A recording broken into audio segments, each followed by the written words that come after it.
हम इन समस्त चलचित्रों के माध्यम से आप सभी लोगों को एक ऐसे संकट के प्रति जागरूक करना चाहते हैं जो आपके साथ निरंतर बना हुआ है, लेकिन आपको उसका बोध नहीं है। वो संकट आपके जन्म से लेकर आपकी मृत्यु तक जुड़ा हुआ है और आपके जीवन पर उसका जो प्रभाव पड़ता है उससे आपकी पारलौकिक गति भी बिल्कुल स्पष्ट रूप से प्रभावित होती है। हो सकता है आप इस श्रृंखला को देखने के बाद जिन लोगों को नायक मानते हों उनको खलनायक मानने लगें, जिन लोगों को आप बुरा मानते थे वो आपकी दृष्टि में अच्छे लगने लगें। हो सकता है जो आपके लिए श्रद्धेय हों अब इस श्रृंखला के बाद वो आपके लिए उन लोगों की छवियाँ बिगड़ जाएं, उन लोगों की छवियाँ नकारात्मक हो जाएं। हम जिस व्यक्ति के विषय में चर्चा करना चाहते हैं वो व्यक्ति यह जानता है कि हम चर्चा कर रहे हैं, वो जानता है कि आप उससे सुन रहे हैं, वो जानता है कि आप उसके बारे में जानना चाहते हैं। वो देख रहा है आपको, वो सुन रहा है आपको, वो समझ रहा है आपको और प्रभावित कर रहा है आपको।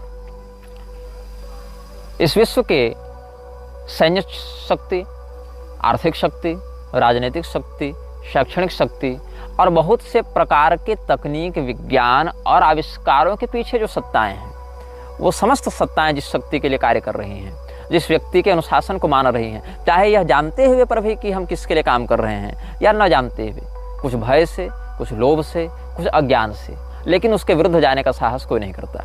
जो करते हैं वो या तो चुप करा दिए जाते हैं अस्थायी रूप से या फिर चुप करा दिए जाते हैं हमेशा के लिए।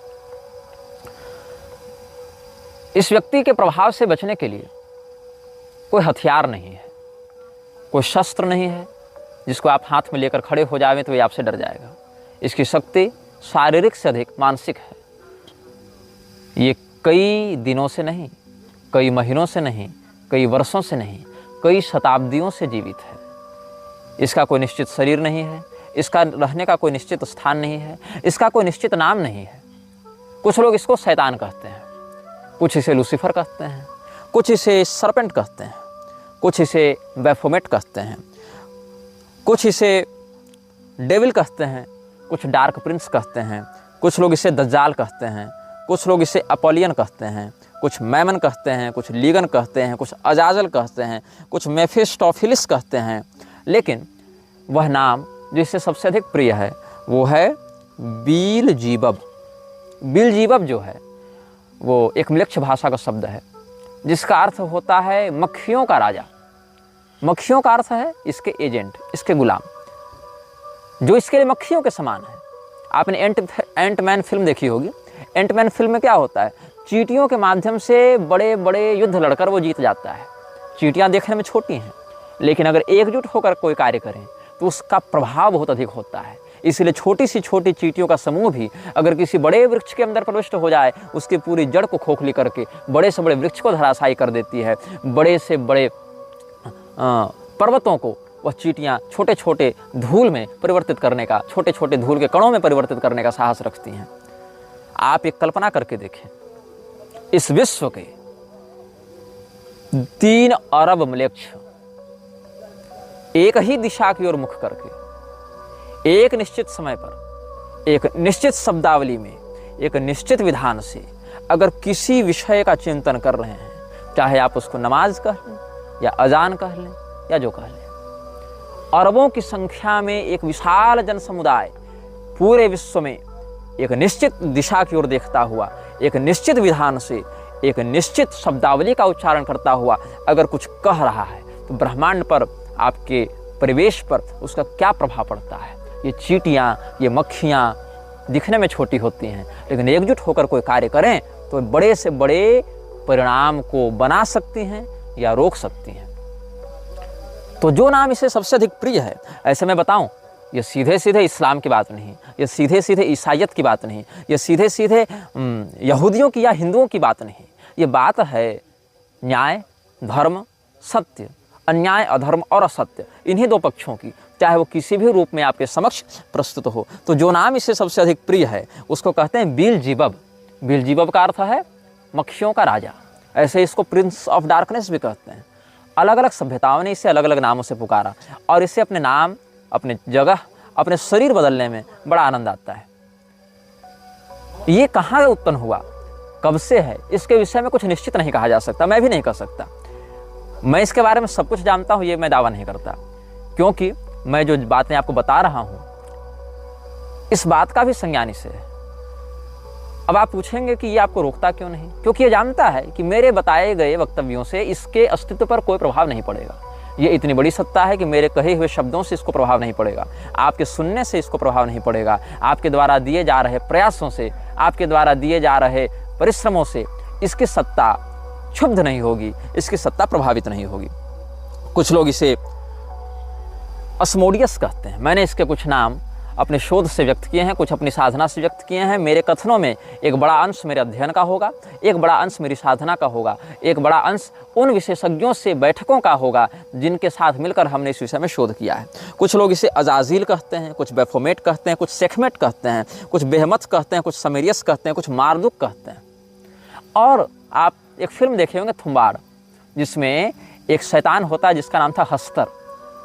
आपको लगता है फिल्में केवल डायरेक्टर्स या स्क्रिप्ट राइटर्स की कल्पना से बनती हैं, ऐसा नहीं है। उन कल्पनाओं की प्रेरणा देने वाली शक्तियाँ प्रयास करती हैं कि समाज में इन नामों की लोग चर्चा करें, और जिसके नाम की अधिकाधिक चर्चा होती है उसकी शक्तियाँ भी बढ़ती हैं। तो इसका एक नाम है अस्तर, इसी नाम को थोड़ा सा बदल कर दिया गया हस्तर। तो अस्तर जो है ये भी इसके अनेक नामों में से एक नाम है।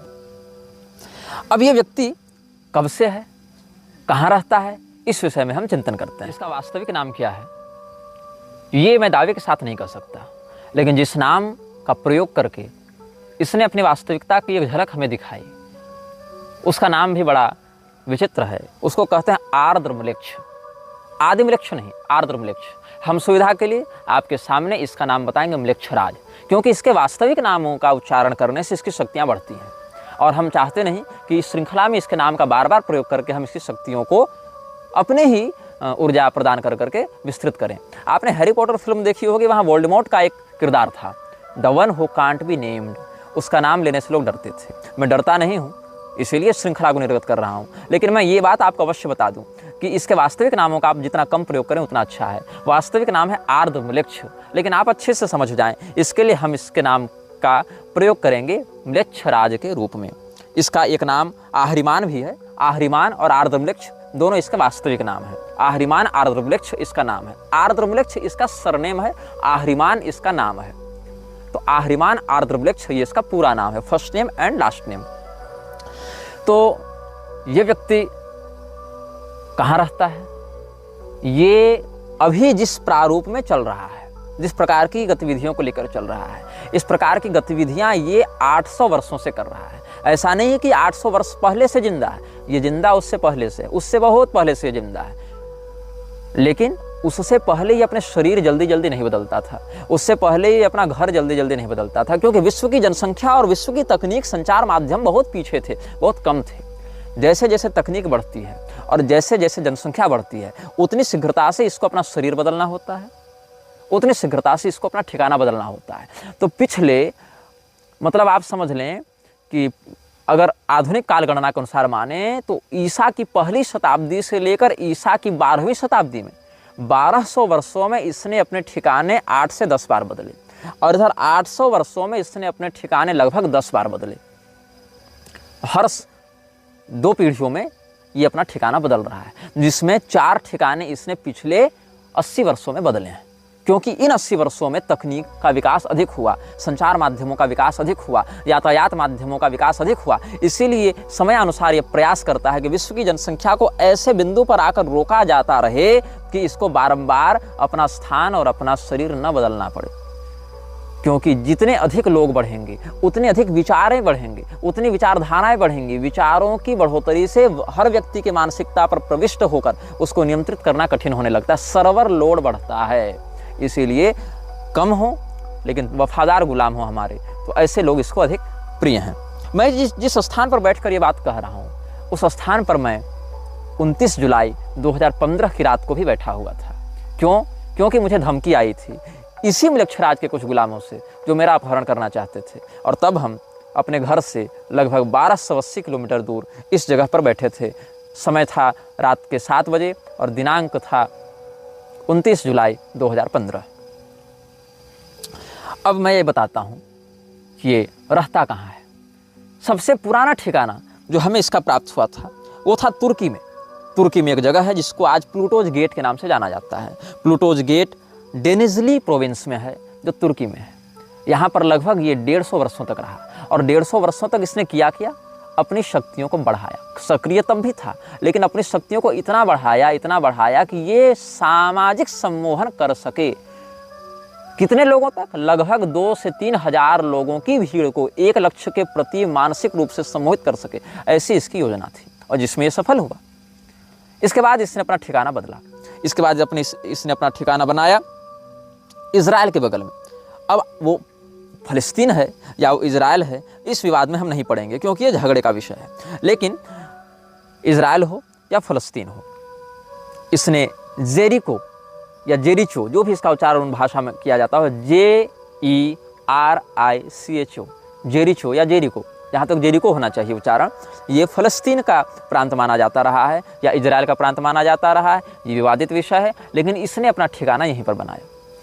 अभी इस वीडियो क्लिप में 4 मिनट की रिकॉर्डिंग हमारी नहीं हो पाई थी किसी तकनीकी खराबी के कारण। इस श्रृंखला की घोषणा जब हमने की थी, उसी समय से हमारे फ़ोन पर ऑटोमेटिक फीड्स में कुछ ऐसी बातें स्वयं आ रही हैं जो कि ऑफलाइन बातें हैं। ऐसा नहीं कि मैं कुछ नेट पर सर्च कर रहा हूँ या कुछ मैं ट्रेलर रिलीज कर रहा हूँ तो उसका एल्गोरिदम पकड़कर कुछ सजेशंस मिल रहे हैं, ऐसा नहीं है। मतलब बिल्कुल ऑफलाइन तरीके से भी जिस मोबाइल से वाईफाई या सिम कनेक्टेड नहीं है, उन मोबाइल्स पर भी कुछ सर्च करने पर, फोल्डर पर भी सर्च करने पर, ड्राइव में भी सर्च करने पर कुछ ऐसी बातें अप्रत्याशित रूप से सामने आ रही हैं जो कि हमारी संज्ञान में नहीं थी। और अभी क्या हुआ कि जब मैं इस क्लिप की दूसरी प्रति बना रहा था, एक दूसरा भाग अब रिकॉर्ड कर रहा था, तो लगभग 5 मिनट रिकॉर्डिंग होने के बाद वो स्वयं कैमरा बंद हुआ और उसके बाद वो रिकॉर्डिंग स्वयं मिट गई। इसीलिए हम इस वक्तव्य को पुनः रिकॉर्ड कर रहे हैं। ठीक है, तो हम बता रहे थे आपको कि वो भाग जो इजराइल और फिलिस्तीन के मध्य विवादित है, जेरिको जिसको कहा जाता है, वहाँ पर इसने बहुत तपस्या की और ये जीसस का समकालीन समय था। तो जीसस का जन्म जो है वो इसके उद्देश्य को पूर्ण करने के लिए तो नहीं हुआ था, लेकिन अंततः इसने जीसस के उद्देश्य में अपना उद्देश्य घुसा दिया और वो काम किया जो काम जीसस नहीं चाहता था। मैं जीसस का महिमामंडन नहीं कर रहा, जीसस को प्रोत्साहित नहीं कर रहा, जीसस की वकालत नहीं कर रहा। मैं बस ये बता रहा हूँ कि जीसस से जब इसकी मुलाकात हुई थी तो जीसस ने अपने अनुयायियों को सतर्क किया था। जॉन 14:30 में आप इसका प्रमाण देख सकते हैं। जीसस ने इसके आगमन की बात कही थी। जीसस जानता था कि आ रहा है जीसस को अपने वश में लेने के लिए, और जीसस ने अपने अनुयायियों को सतर्क किया और कहा था कि विश्व का शासक आ रहा है, लेकिन उसका शासन मुझ पर नहीं चलता, क्योंकि कोई भी संपदा हो, चाहे दिव्य संपदा हो चाहे आसुरी संपदा हो, जब वो दिव्य संपदा या आसुरी संपदा का कोई व्यक्तित्व जन्म लेता है इस संसार में जिसका व्यापक प्रभाव जनमानस पर पड़ेगा, तो वह व्यक्ति बहुत प्रबल ग्रह दशा के साथ युक्त होकर आता है। तो अगर वो आसुरी व्यक्ति है तो दिव्य संपदा वहाँ हस्तक्षेप जल्दी नहीं कर पाती है, या अगर वो दिव्य संपदा से युक्त है तो आसुरी शक्ति वहाँ हस्तक्षेप नहीं कर पाती है। और कई बार ऐसा होता है कि दिव्य में दिव्य का हस्तक्षेप और आसुरी में आसुरी का हस्तक्षेप भी नहीं हो सकता है। जैसे कि राजा उत्तानपाद के पुत्र ध्रुव जब तपस्या करते थे तो देवताओं ने बड़ी माया दिखाई, वहाँ दोनों दिव्य संपदा है लेकिन असर नहीं कर पाई। यहाँ पर आसुरी संपदा में देखें, रावण और निवात कवच राक्षसों के बीच में युद्ध हुआ है, दोनों आसुरी संपदा के हैं, लेकिन निवात कवचों की आसुरी शक्तियाँ रावण के ऊपर हावी नहीं हो पाई। तो यहाँ पर दोनों मृक्ष शक्तियाँ टकराई हैं, लेकिन मृक्षराज उस समय, जो आर्द्र मृक्ष है, वो उस समय अहरिमान का शासन जीसस पर नहीं चल पाया। इसलिए जॉन 14:30 में जीसस ने कहा अपने अनुयायियों को कि I will no longer talk much with you for the ruler of this world is coming. इस विश्व का शासक आ रहा है। तो वह विश्व का शासक गॉड नहीं था, वो उस विश्व के शासक का नाम था आर्द्र मृक्ष अहरिमान। और उसने कहा मृक्षराज का शासन मेरे ऊपर अभी नहीं चल रहा है, he has no power over me, ये जीसस ने कहा। और जीसस के ऊपर उस समय प्रभाव नहीं पड़ पाया, इसीलिए 300 वर्षों तक मृक्षराज ने अपनी तपस्या को बढ़ाया।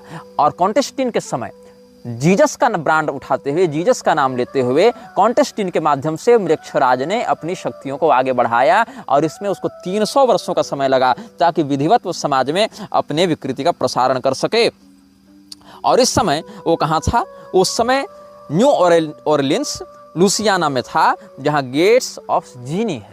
गेट्स ऑफ जीनी नामक स्थान पर मृक्षराज ने 300 वर्ष अपना निवास बनाया, और लुसियाना शहर में, जो कि एक मोक्ष प्राप्त है, वहाँ पर इसने अपनी शक्तियों को बढ़ाने का काम किया। इसके बाद लगभग हर 100 साल 150 साल में ये अपना स्थान बदलता रहा, जिसमें ये जापान आया और श्रेजान की पहाड़ियों में इसने तपस्या की। फिर ये चीन आया, वहाँ चौंग क्विंग मिंग के पहाड़ी में इसने तपस्या की। फिर ये ग्रीस आया, वहाँ केप मेटापान की गुफाओं में इसने तपस्या की। फिर ये चेज गणराज्य चला गया, जहाँ इसने किला बनाया जिसको होस्का कैसल कहा जाता है। होस्का कैसल में इसने तपस्या की। वो किला 3-4 बार बना है, लेकिन प्रारंभ में उसने मृक्षराज ने ही इसकी नींव रखी थी। यहाँ पर ये अभी भी विद्यमान है, इन जगहों पर अभी भी इसके मुख्यालय विद्यमान है। फिर ये इटली में 2 मुख्यालय बनाता है। चेज रिपब्लिक के बाद इटली पहुँचा। इटली में इसने अपने 2 मुख्यालय बनाए, एक केव ऑफ सिविल में, सिविल की गुफा में इसने बनाया, और एक रोम में भी इसकी गद्दी है जिसको लेक्टस कर्टियस कहते हैं। लेक्टस कर्टियस की जो गद्दी है वो इटली के रोम में है, वहाँ पर मृक्षराज की एक प्रधान गद्दी है।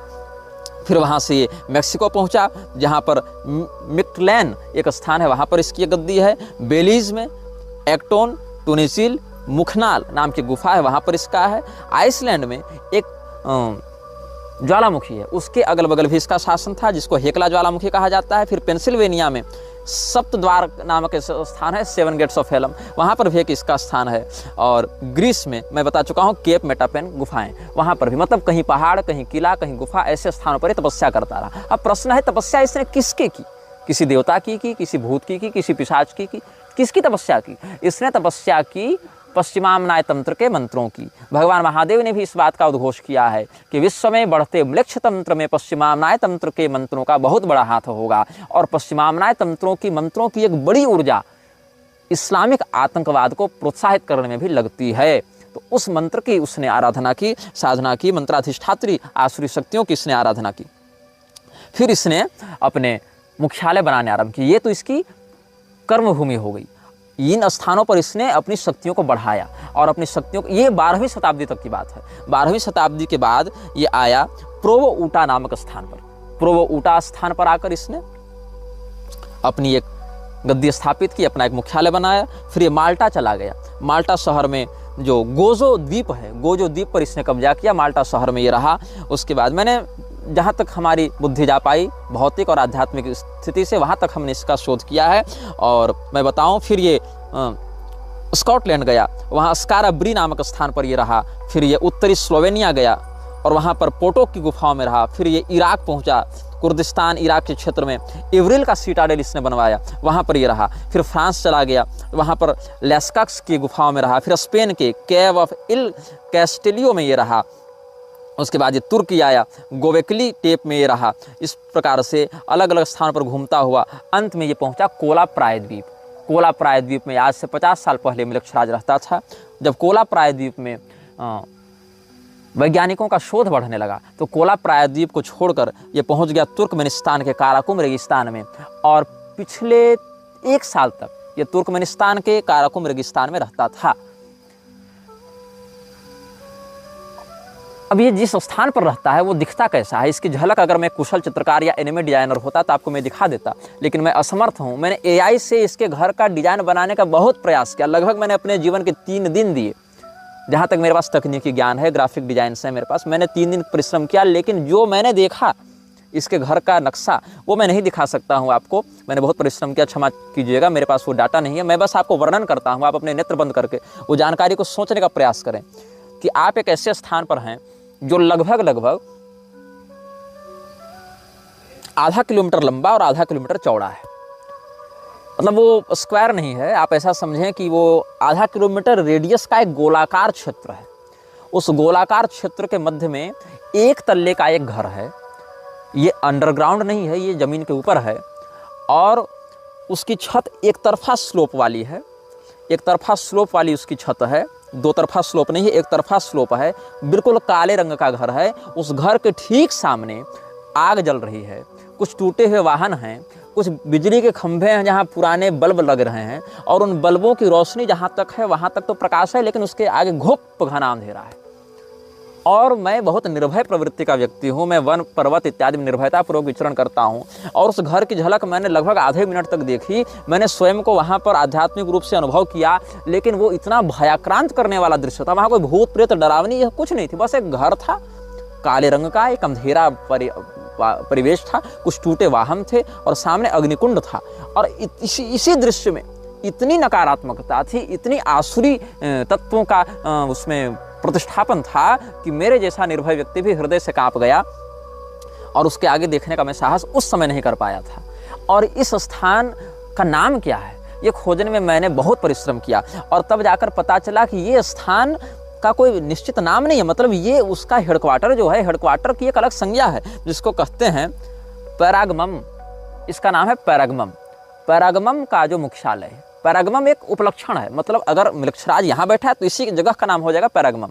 अगर म्लेच्छराज दिल्ली में बैठा है तो उस जगह का नाम हो जाएगा पैरागमम। अगर म्लेच्छराज वाशिंगटन में बैठा है तो उस स्थान का नाम हो जाएगा पैरागमम। मतलब पैरागमम कोई निश्चित स्थान नहीं है, पैरागमम वो थ्रोन है जिस पर म्लेच्छराज बैठता है, वो उसका हेडक्वार्टर है। चाहे वो कहीं बना ले, चाहे वो आपके मन में बना ले, तो आपका मन हो जाएगा पैरागमम। इस प्रकार से अलग अलग स्थानों पर वो रहता है।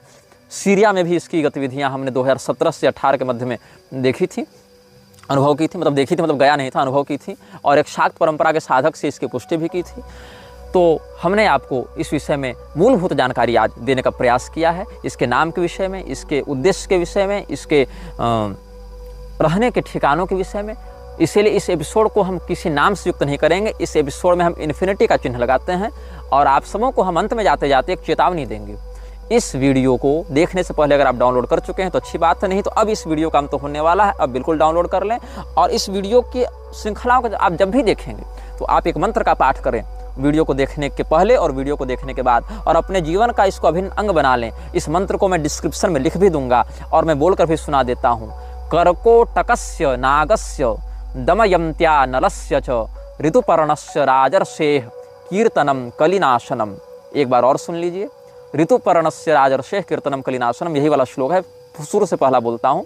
कर्कोटकस्य नागस्य दमयन्त्या नलस्य च ऋतुपर्णस्य राजर्षेः कीर्तनम कलिनाशनम। अर्थ क्या है? निषध देश के राजा नल, विदर्भ देश की राजकुमारी दमयंती, अयोध्या के महाराज ऋतुपर्ण और कर्कोटक नाग, इन चारों का स्मरण करने से कलि पुरुष, कलियुग आपको पीड़ा नहीं देता, बाधा नहीं देता। आप अभी जिस आध्यात्मिक स्थिति में हैं, अपने इष्ट का चिंतन करते हुए, अपने गुरुमंडल का चिंतन करते हुए, अपने कुलागमोक्त देवताओं का चिंतन करते हुए इस मंत्र का अधिकाधिक चिंतन करें, पाठ करें। प्रातःकाल उठकर इसका अधिकाधिक चिंतन किया करें, इस मंत्र के अर्थ का चिंतन किया करें और परब्रह्मणे नमः ऐसा कह के भगवान को प्रणाम करें, अपने इष्ट को प्रणाम करें। और म्लेच्छराज से आपका जीवन मानसिक, शारीरिक, सामाजिक रूप से प्रभावित न हो, इसके लिए अपने मन को अधिकाधिक सबल बनाएं, क्योंकि आपका भय ही म्लेच्छराज का आहार है।